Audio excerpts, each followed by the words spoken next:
13वीं सदी के इतिहासकार फ़ख्र-ए-मुदब्बिर ने लिखा था कि राजा का काम सैनिकों के बिना नहीं चल सकता और सैनिक बिना वेतन के नहीं जी सकते। वेतन आता है किसानों से एकत्र किए गए राजस्व से, मगर किसान भी राजस्व तभी चुका सकेंगे जब वे खुशहाल और प्रसन्न होंगे। ऐसा तभी हो सकता है जब राजा न्याय और ईमानदार प्रशासन को बढ़ावा दे, और यही न्याय चक्र है। इस न्याय चक्र में थोड़ी सी चूक हुई तो राजा सशक्त नहीं रहता है। जैसा कि आप देख रहे हैं, चाहे वो भारत हो चाहे वो पाकिस्तान हो, आज जो पाकिस्तान का जो हालात हैं वो कहीं ना कहीं किसान, मजदूरों, इनकी तरफ ध्यान आकर्षित नहीं करते और ध्यान नहीं दे रहे हैं। इस वजह से भी ये चीजें देखी जा सकती हैं। इतिहास तारीख तवारीख है। जो सुल्तानों के शासन काल में प्रशासन की भाषा फारसी में लिखे गए थे और तवारीख के लेखक, सचिव, प्रशासक और कवि और दरबारियों जैसे सुशिक्षित व्यक्ति होते थे, जो घटनाओं का वर्णन भी करते थे और शासकों को प्रशासन से संबंधित सलाह भी देते थे। वे न्याय संगत शासन के महत्व पर बल देते थे। 13वीं सदी के आरंभ में दिल्ली सल्तनत की स्थापना हुई और इसके साथ दिल्ली एक राजधानी में तब्दील हुई, जिसका नियंत्रण इस उपमहाद्वीप के बहुत बड़े क्षेत्र में फैला था। राजपूत वंश, जिसमें तोमर आरंभिक 12वीं सदी में 1165 में, जिसमें अनंगपाल हुए हैं 1130 से 1145 तक। वहीं चौहान जो है 1165 से 1192 तक। इसी में पृथ्वीराज चौहान और पृथ्वीराज चौहान तृतीय भी हुए हैं।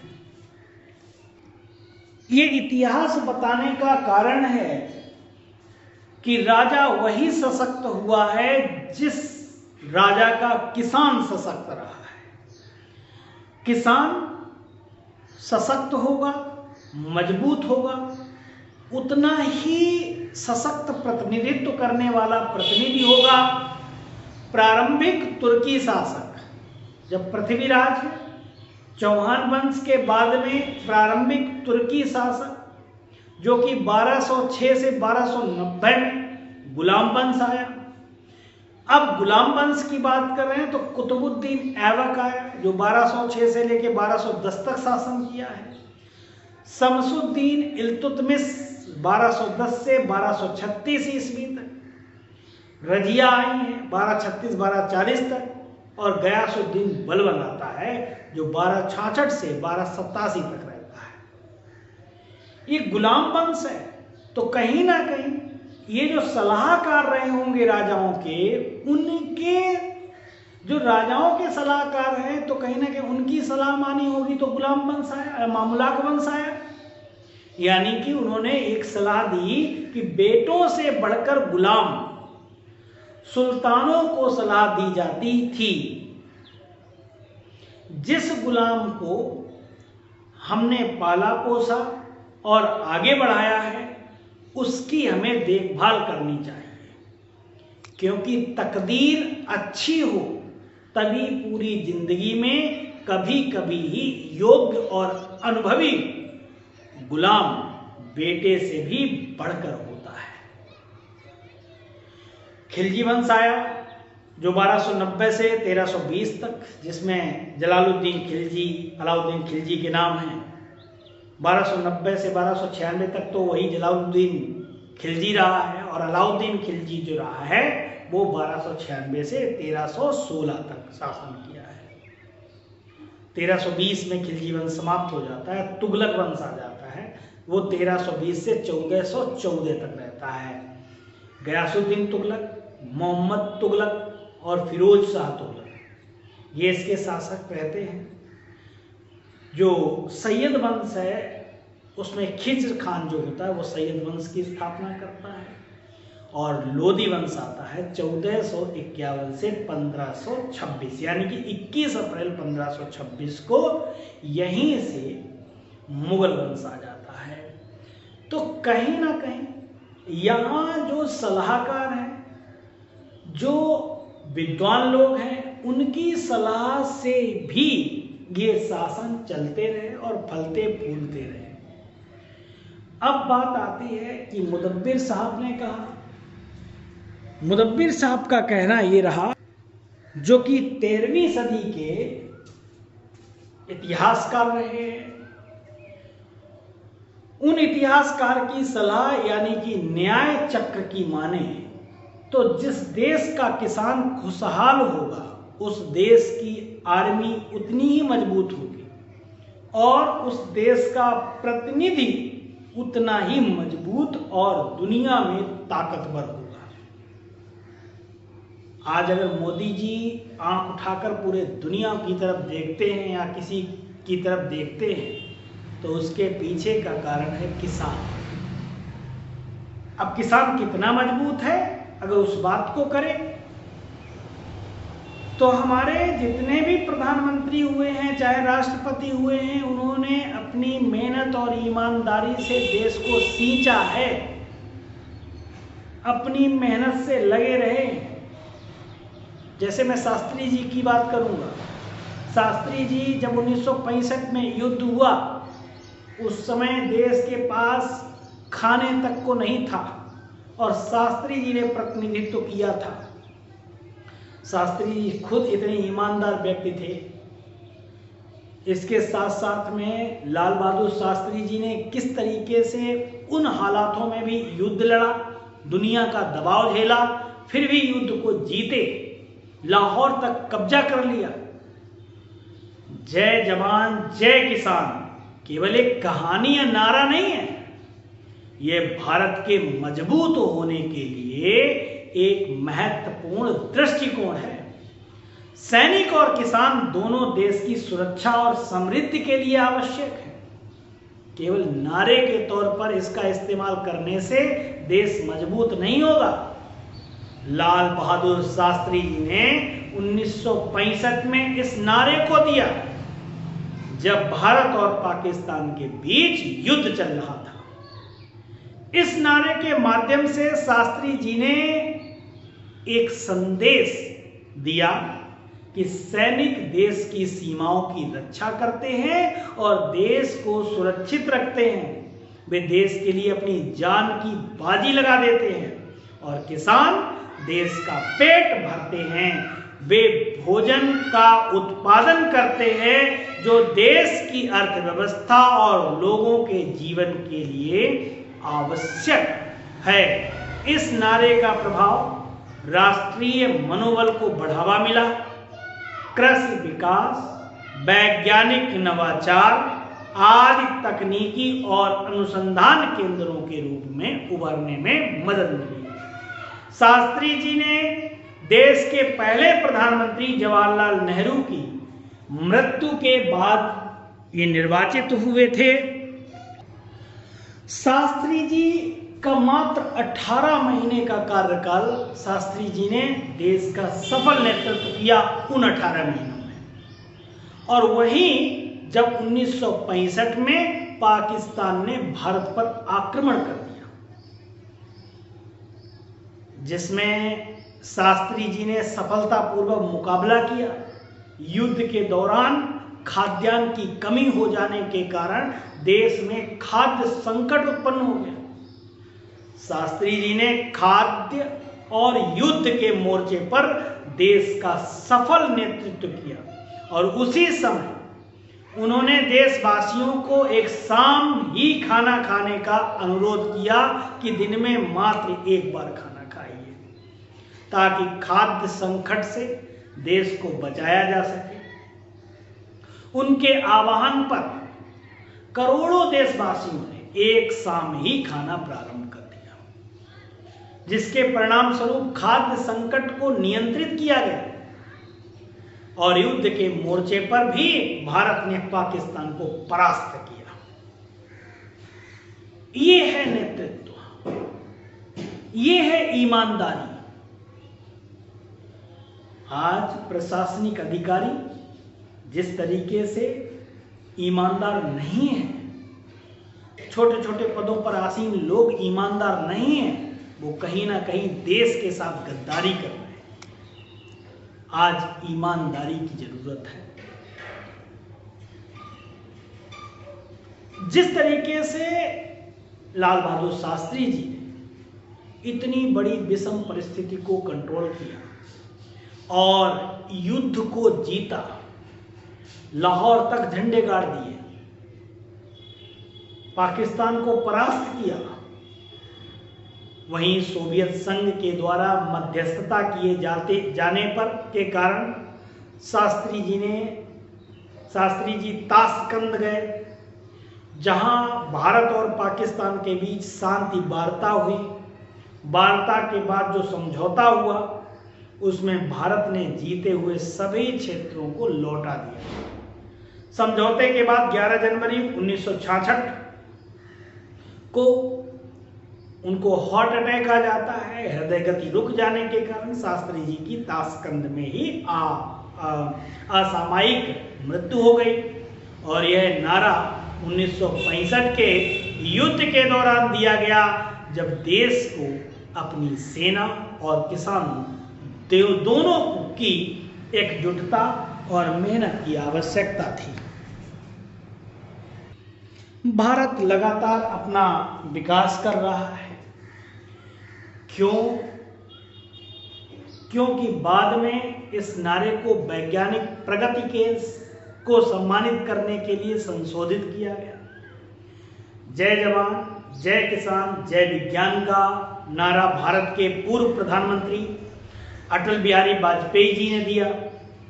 उन्होंने यह नारा 1998 में पोखरण परमाणु परीक्षण के बाद दिया, ताकि भारत की वैज्ञानिक उपलब्धियों को सराहा जा सके। यह नारा देश के जवानों, किसानों और वैज्ञानिकों के योगदान को सम्मानित करने का प्रतीक बन गया। वहीं आपने देखा कि 2022 के बजट भाषण के दौरान वित्त मंत्री निर्मला सीतारमण जी ने मोदी जी का नाम लेते हुए इसी नारे में जय अनुसंधान भी जोड़ दिया। अब जय जवान जय किसान जय विज्ञान जय अनुसंधान हो गया, और हो सकता है आगे आने वाले समय में जय संविधान शब्द भी जुड़ जाए, तो जय जवान जय किसान जय विज्ञान जय अनुसंधान जय संविधान, इस तरीके से नारे में बढ़ोतरी हो जाए। इसका मतलब हुआ कि निरंतर सतत प्रयास करते रहें और ईमानदारी से अगर आगे बढ़ते हैं तो हम देश का उत्थान देख सकते हैं। इन सबके कोर में अगर देखा जाए तो किसान ही है, क्योंकि शास्त्री जी ने जनता से यह अपील की कि हर खाली जमीन पर खेती करने की अपील की, हर जगह फसल उगाई जाए, जहां भी जमीन देखें खाली। यदि हम भूखे पेट रहकर, जब हमारे पास आर्थिक संकट था, आर्थिक तंगी थी, हम ज़्यादा दिन हुए भी नहीं थे आज़ादी के, उस समय हमने एक युद्ध को देखा और युद्ध पर विजय प्राप्त की। 5 अगस्त 1965 को 30,000 पाकिस्तानी सैनिक एलओसी पार करके कश्मीर में घुस आए थे और भारतीय सेना ने जोरदार जवाब दिया था। 1 महीने के अंदर अंदर हमारे भारतीय सैनिक लाहौर पर कब्जा कर लिए। 6 सितंबर 1965 को भारतीय सेना ने लाहौर तक कब्जा कर लिया था। याद रखें, पाकिस्तान, हमारे यहाँ का किसान मजबूत है, इसलिए हमारे यहाँ का विज्ञान मजबूत है, इसलिए हम नई टेक्नोलॉजी, उम्दा किस्म की टेक्नोलॉजी का प्रयोग करते हैं। पाकिस्तान के 90 टैंक ध्वस्त किए थे उस समय। देश को आत्मनिर्भर बनाने के लिए और देश की सुरक्षा के लिए दिल्ली के रामलीला मैदान से शास्त्री जी ने पहली बार जय जवान जय किसान का नारा दिया। वहीं अगर हम बात करें किसान, तो अर्थव्यवस्था की रीढ़ जो है किसान कब तक बना रहे, अन्नदाता खेती क्यों नहीं है, मुनाफे का सौदा, भारत को एक कृषि प्रधान देश है, देश की आबादी में 70% लोग किसान हैं। वहीं 23 दिसंबर को पूर्व प्रधानमंत्री और किसान नेता रहे चौधरी चरण सिंह की जयंती पर किसान दिवस मनाया जाता है। यह दिन केवल औपचारिकताएं निभाने भर तक का है। किसानों की आर्थिक हालत जस की तस बनी हुई है। कोरोना महामारी के दौरान से बात शुरू करें तो इस दौरान कृषि ही एक ऐसा सेक्टर रहा जिसमें ग्रोथ देखी गई थी। देश में खरीफ के सीजन में बम्पर पैदावार भी हुई। भले ही इस दौरान देश के किसानों के एक बड़े हिस्से ने विरोध प्रदर्शनों में शिरकत की, उनका विरोध भी उपज के न्यूनतम मूल्य के आश्वासन को लेकर था। ये वो दौर रहा जब हालिया इतिहास में पहली बार खेत, खेती और किसानी राष्ट्रीय बहस का विषय बना। ये हैरानी की बात भी नहीं कि देश का हर चौथा वोटर पेशे से किसान है। आर्थिक तौर से कमजोर होने से किसान गरीबी की कगार पर पहुंच गया है। किसी वजह से फसल चौपट होने पर तो किसान मुसीबत में ही रहता है। पैदावार अच्छी हो तब भी अक्सर वाजिब दाम न मिलने से वह दुख को या वह खुद को ठगा हुआ पाता है। खेती को लाभकारी बनाने के लिए कृषि विशेषज्ञों, अर्थशास्त्रियों, समाज शास्त्रियों, पर्यावरणविदों की एक संयुक्त समिति गठित की जाए जो इस पर अपनी सिफारिशें दे। धूमिल साहब की पंक्तियां, एक आदमी रोटी बेलता है, एक आदमी रोटी खाता है और एक तीसरा आदमी भी है जो ना रोटी बेलता है और ना रोटी खाता है, वह सिर्फ रोटी खेलता है। ये पंक्तियां सुदामा पांडे धूमिल जी की कविता रोटी और संसद से ली गई हैं। कवि के अनुसार वह व्यक्ति है जो रोटी के अधिकार से वंचित लोगों के शोषण में शामिल है और रोटी को एक खेल की तरह इस्तेमाल करता है। ये पंक्ति समाज में असमानता और अन्याय को दर्शाती है और जब तक समाज में असमानता और अन्याय रहेगा तब तक देश मजबूत नहीं रहेगा। भले ही प्रतिनिधि ऐसे ही गुर्राए जिस तरीके से पाकिस्तान गुर्रा रहा है, गीदड़ भभकी दे रहा है।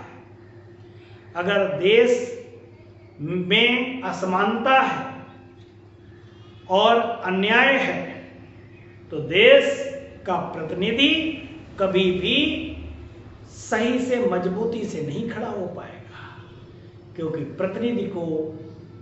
प्रतिनिधि की ताकत होती है फौज और फौज की ताकत होती है किसान, मजदूर, क्योंकि इनसे चलता है, इनसे बनता है सैनिक का वेतन। ये मुदब्बिर साहब ने पहले से ही कह रखा है। यहां कभी धूमिल साहब जो हैं अपनी बात कह रहे हैं कि एक आदमी रोटी बेलता है, एक आदमी रोटी खाता है, एक तीसरा आदमी भी है जो न रोटी बेलता है न रोटी खाता है, वह सिर्फ रोटी से खेलता है। मैं पूछता हूं ये तीसरा आदमी कौन? मेरे देश की संसद मौन। धूमिल साहब की कविता है। ये देश की संसद को सोचना चाहिए।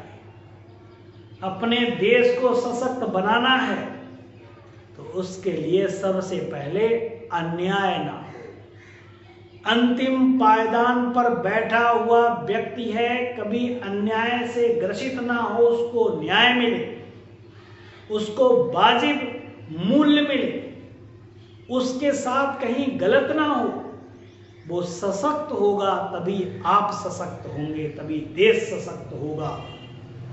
जय हिंद, जय भारत।